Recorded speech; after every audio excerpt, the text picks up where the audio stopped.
Okay, so magpapalit tayo ngayon ng beddings ng ating mga superworm, no? Kasi ito, yung paitlogan natin, 5 araw na nila ngayon. So kailangan na nating magpalit ng paitlogan bago sila ma-hatch. Ang gagawin lang natin diyan, papalitan lang natin ng beddings. Tatanggalin natin tong paitlogan, no? Then lilipat natin tong mga superworm natin dito. So kailangan nating makuha itong mga beetle natin. Lilipat natin muna sila dito.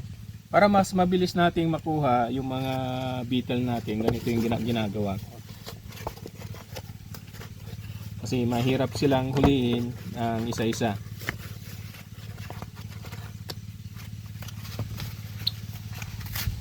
Maglagay lang kayo ng carton boxes yan.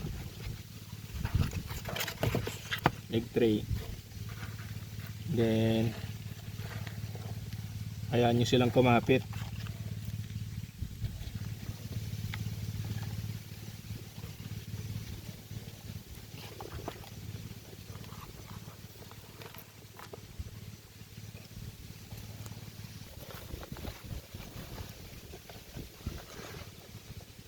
So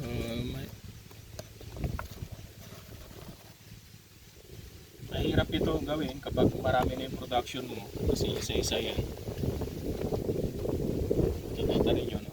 Kakapit yung mga beetle dito sa taas, saka mo yan itataktak dito. Yan, lang kadali yan. Yan, sasalain natin ngayon.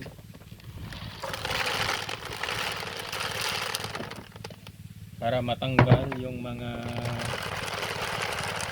water source nila na malalaki.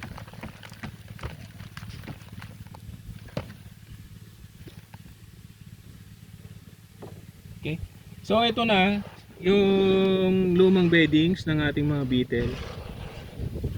So ilalagay natin dito yung dati nilang paitlogan, ano.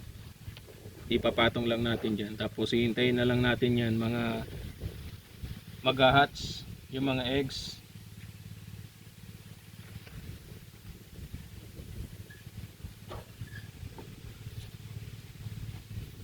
So kung makikita ninyo, no, makikita ninyo, so ayan, no, kinakain ng mga beetle yung mga eggs nila. So ito na yung lumang bedding natin. Hihintayin na lang natin yan na ma-hatch yung mga eggs na nandito.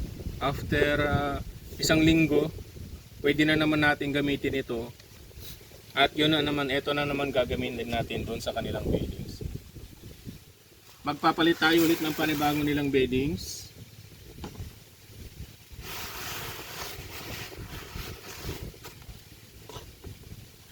Siyempre yung egg tray natin, dami nila, oh. Konti pa lang yan. Mas marami, kailangan natin ng mas marami. Ayan. And then siyempre yung kanilang bago nilang paitlogan. Maglagay na tayo ng 3 kasi marami na sila. And water source. Tabi lang natin dito para pag pumapasyal sila, meron silang makakain na tubig. Ayan.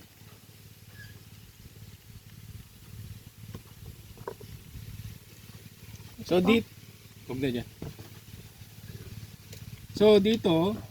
dito naman sa ano to, sineperate natin na beddings nila. Huwag na tayong maglagay ng water source nila kasi wala pa naman tayong mga beetle dyan, ay mga larva dyan. So mag-hatch pa ito after 4 days. Saka mag-hatch itong mga itlog natin kasi 4 days na ito nandito sa beddings.